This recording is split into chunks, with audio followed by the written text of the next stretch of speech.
certain jokes or certain attitudes and outlooks are just out of fashion. And in the end, the whole point of a joke is to entertain. Rowan Atkinson, the man behind the lovable Mr. Bean, just delivered a scathing critique of Keir Starmer's push for stricter hate speech laws, and he didn't hold back. Atkinson called out Starmer's policies for crossing the line from protection to censorship, using real-life examples that sound like something out of a satire sketch. From arrests over harmless jokes to policing everyday opinions, Atkinson argues, Britain is losing its freedom of expression. Is Starmer's vision for a safer society worth the cost of silencing voices? Must have free expression, and in comedy you must be able to make jokes about absolutely anything. I mean, the only question is you would be wise to choose a context in which it's going to be appreciated, because not all jokes suit all contexts. The joke. Rowan Atkinson isn't just a comedian with a knack for making people laugh. He's someone deeply committed to defending free speech. Known worldwide for his iconic roles as Mr. Bean and Blackadder, Atkinson has become an unexpected yet powerful voice in the debate over free expression in the UK. Recently, he's voiced his concern over what he sees as an increasingly restrictive legal climate around speech. Unlike his comedic personas, Atkinson's stance on this issue is serious, rooted in a belief that the right to express oneself openly is fundamental, even when that expression is uncomfortable or controversial. Atkinson believes that the laws designed to protect people from genuinely harmful or dangerous speech are now being stretched beyond their original purpose, stifling open dialogue. He argues that in the UK today, the boundaries around acceptable speech are tightening in ways that risk suppressing harmless opinions and even humour. To him, this trend isn't just a slippery slope. It's already creating absurd situations where everyday people find themselves facing legal trouble for minor or harmless comments. In Atkinson's view, the line between protecting the public and policing free expression has become dangerously blurred. Like the man arrested in Oxford for calling a police horse gay. A couple of recent cases stand out as examples of this overreach. One involved a man who was detained simply for calling a police horse gay. To Atkinson, this incident was absurd. While the comment may have been frivolous or silly, he argues that it posed no real harm and certainly didn't warrant legal action. The fact that someone could be detained for such a minor remark is, to Atkinson, a sign that the law is being taken too far. He believes that while it's essential to encourage respectful speech, the law shouldn't punish people for harmless comments. If we begin criminalising such trivial expressions, he argues, we're stepping into dangerous territory where almost anything we say could be grounds for legal trouble. Nah, it's a cult. It's a cult. There's a cult, it's a sector. It's a cult. There you go. Good job. It's a sect. Another troubling case for Atkinson involved a teenager who publicly called Scientology a cult. This teenager faced legal repercussions simply for expressing an opinion on an organisation. For Atkinson, this wasn't just a random incident, it was part of a broader and worrying trend. He sees this as an example of how society is becoming increasingly intolerant of dissenting views, even if they're blunt or controversial. In Atkinson's mind, the freedom to criticise and question institutions is a cornerstone of any healthy society. The idea that a young person could be penalised for expressing a critical opinion is, to him, a red flag signalling a culture that's moving away from open dialogue. These cases might sound like isolated events, but Atkinson believes they're indicative of a larger shift. Society, he argues, has become overly sensitive to perceived offence, losing sight of the importance of open debate. While many people may brush these incidents off as minor, Atkinson sees them as signs that free expression is under threat. He worries that people are increasingly afraid to speak openly for fear of backlash or even legal consequences. This isn't just about protecting controversial speech, it's about preserving an environment where people feel safe to express ideas, even if those ideas challenge the norm. What makes Atkinson's stance so compelling is that it comes from someone who has spent decades pushing boundaries through comedy. His characters, whether Mr. Bean or Blackadder, often highlight the absurdities in societal norms, using humour to make people think. To him, comedy and satire are essential tools for reflecting on society's limitations and exposing its flaws. And he believes these tools are crucial for democracy. Atkinson isn't just defending free speech for the sake of his art. He's defending it because he believes that the ability to criticise, joke, and even offend is essential for societal growth and progress. Section 5 of the Public Order Act, that thing where you can arrest anybody for saying anything that might be construed by anyone else as insulting. Atkinson's advocacy goes beyond words. Years ago, he played a critical role in the campaign to reform Section 5 of the UK's Public Order Act. This section allowed authorities to arrest individuals for making insulting comments, even if no harm was caused. Atkinson argued that this provision gave authorities too much power, enabling them to police trivial expressions and dissent. His campaign was successful, and the law was amended to remove the term insulting, marking an important victory for free expression. To Atkinson, this was proof that defending free speech requires constant vigilance and action, as restrictive laws can easily creep into everyday life. In Atkinson's view, what's at stake is bigger than a few isolated cases. He's concerned that society is inching closer to a place where holding an unpopular opinion or making a harmless joke could land someone in trouble. He's particularly troubled by the way laws intended to prevent hate are increasingly used to silence voices simply because others find them offensive. To him, this is dangerous territory where society risks creating a culture of conformity, shutting down genuine debate. Rowan Atkinson's message is simple yet profound. A truly free society must tolerate a certain level of discomfort in public discourse.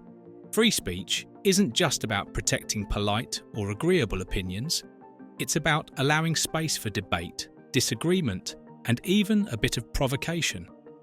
He argues that when speech is limited too tightly, we risk creating a culture that discourages people from questioning the status quo. Who we think a national treasure. What are you going to do about it? And the police panic and they scrabble around and then grasp the most inappropriate lifeline of all, Section 5 of the Public Order Act, that thing where you can arrest anybody for saying anything that might be construed by anyone else as insulting. You know, they don't seem to need a real victim. They need only to make the judgment that somebody could have been offended if they had heard or read what has been said. Keir Starmer and Rowan Atkinson might seem like an unlikely pair to find themselves in a public clash, but here they are, standing on opposite sides of a highly sensitive issue: hate speech regulations and free expression. Starmer, as Labour's leader, is pushing for tighter hate speech laws, particularly online, with the aim of protecting vulnerable groups from harassment, abuse, and harmful rhetoric. On the other side, Atkinson, the comedian we all know as Mr. Bean, has become a vocal advocate for free speech, arguing that these regulations risk harming the very foundation of democracy by stifling the right to express unpopular or even offensive views. This isn't just a debate over policy, it's a clash over what kind of society we want to live in, and the stakes are high. Starmer's stance on hate speech stems from his background in law and his dedication to social justice. He's made it clear that he believes stronger regulations are necessary, especially in the digital age where social media has become a hotbed for harmful content. For Starmer, this isn't about limiting freedom, but rather about protecting people, especially those in marginalised communities, from speech that crosses the line into targeted harassment.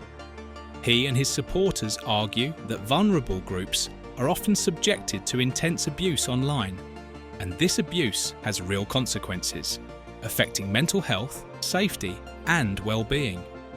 Starmer sees tighter controls on hate speech as a necessary measure to foster a safer online environment, where people can engage without fear of relentless attack or cruelty. But while Starmer's intentions might be rooted in protection, Atkinson argues that the execution of such regulations has dangerous implications. From Atkinson's perspective, these laws, even if well-intentioned, risk eroding a fundamental democratic right: the freedom to say things that others might not want to hear. He argues that by setting boundaries on what's considered acceptable speech, society risks creating a culture where challenging ideas, dissenting voices, and even harmless jokes become targets for censorship. For Atkinson, free speech isn't just about allowing polite or agreeable opinions. It's about safeguarding the space for debate, disagreement, and, yes, even offence. The strongest weapon against hateful speech is not repression, it is more speech. And that's the essence of my thesis: more speech. If we want a robust society, we need more robust dialogue, and that must include the right to insult or to offend. Atkinson is particularly concerned that giving authorities broad powers to police speech opens the door to a slippery slope, where the lines of what's deemed hateful or offensive are constantly shifting. He warns that if society continues down this path, we could end up in an environment where people self-censor out of fear that their opinions will land them in legal trouble. In his view, offensive speech deserves protection as long as it doesn't cause direct harm. Without this protection, Atkinson believes society risks shutting down genuine discussions, especially on controversial or difficult topics. To him, the ability to say something that might make others uncomfortable is a cornerstone of a healthy democracy. As President Obama said in an address to the United Nations only a month or so ago, laudable efforts to restrict speech can become a tool to silence critics or oppress minorities. The strongest weapon against hateful speech is not repression, it is more speech.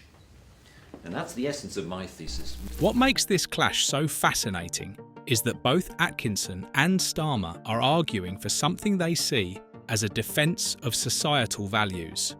Starmer wants to protect people from the harm that hateful speech can inflict, viewing stricter regulations as a way to ensure respect and safety, particularly for those who have historically been marginalised or silenced. To him, failing to address hate speech, especially in the vast, often unregulated space of social media, would be to neglect a real societal issue. Supporters of his stance point to the toxic environments that unchecked hate speech creates, where individuals can be targeted relentlessly simply for who they are. For Starmer, stricter hate speech laws represent a responsible step toward making society more inclusive and respectful.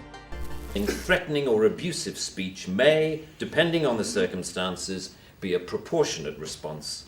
We do not think that language or behaviour that is merely insulting should ever be criminalised in this way. On the flip side, Atkinson believes these regulations could create more harm than good, curbing the diversity of thought that is essential for societal growth. He fears that once society starts policing opinions, even those that are merely unpopular or uncomfortable, it sets a precedent for suppressing voices that challenge the mainstream. Atkinson's warning isn't hypothetical. He points to real-world examples, such as the man detained for calling a police horse gay, or the teenager prosecuted for calling Scientology a cult. To him, these incidents aren't just isolated cases. They illustrate how laws intended to prevent harm can quickly overreach, punishing harmless expressions or personal opinions. Atkinson's concern is that by equipping authorities with the power to decide what constitutes offensive speech, we risk creating an atmosphere where open discourse is stifled and conformity is enforced. Ultimately, the debate between Starmer and Atkinson reflects a broader tension within British society and beyond. On one side, there's a call for stronger protections against hate speech, rooted in the belief that a more inclusive and respectful society requires limits on harmful rhetoric. On the other, there's a growing fear that these protections could lead to a culture of censorship, where people are afraid to speak out or challenge ideas. Atkinson's stance resonates with those who feel that freedom of expression is a non-negotiable right, while Starmer's approach appeals to those who believe that unchecked speech can be harmful and should be controlled in certain contexts. And say, did you hear that joke that comedian said in that Netflix special? Did you think that was right or wrong? And all I say is, Rowan Atkinson has a lot to say about how society is evolving, and he's not exactly thrilled with the direction things are heading. For someone who made a career out of poking fun at the absurdities of human behaviour, Atkinson is now watching as real life becomes as strange as satire. To him, it's like the scripts from his comedic past are coming to life, but it's no laughing matter. He believes that modern society is leaning heavily toward a culture of intolerance. Not intolerance of hate or harm, but an intolerance of differing opinions. And that shift, he warns, could be far more damaging than we might realise. I'm a great believer that if a joke has an appreciative audience, no matter how small, no matter who they are, then it is worthy. It should be, as it were. Atkinson sees this emerging culture as one that silences people simply for holding views that others disagree with. In his eyes, this isn't a progressive or open-minded shift. It's a form of censorship that shuts down important conversations. He argues that society is moving toward a place where only safe or acceptable opinions are allowed, and everything else is met with hostility or even legal consequences. In Atkinson's view, we're becoming more restrictive, not more free. By trying to control every word people say or every idea they express, we risk creating an environment where diversity of thought is stifled. And he believes that if we keep going down this path, the consequences could be dire.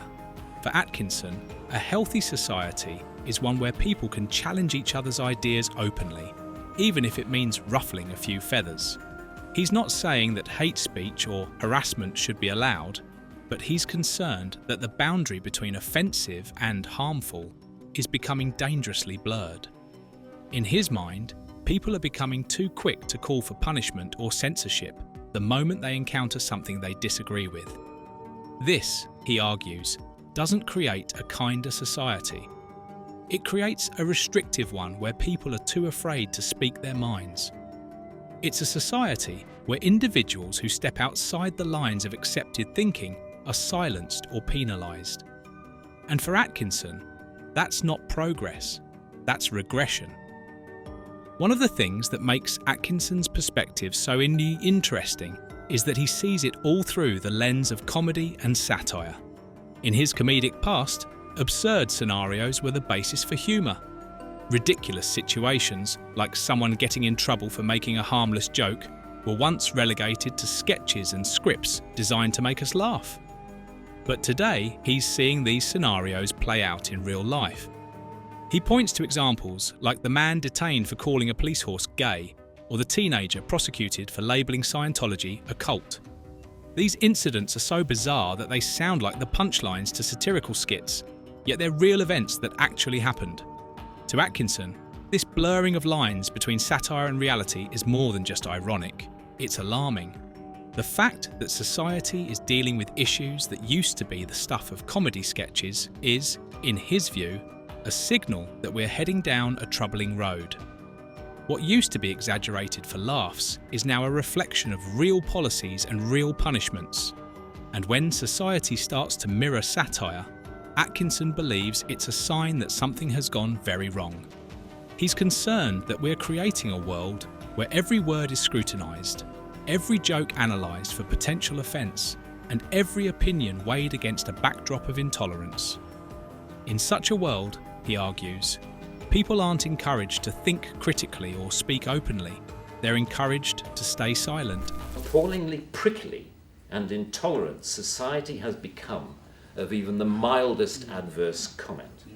The law should not be aiding and abetting this new intolerance. Free speech can only suffer if the law prevents us from dealing with its consequences.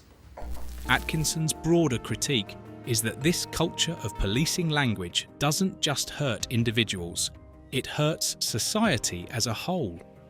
When people are too scared to express opinions that might be unpopular, society loses out on valuable ideas and perspectives.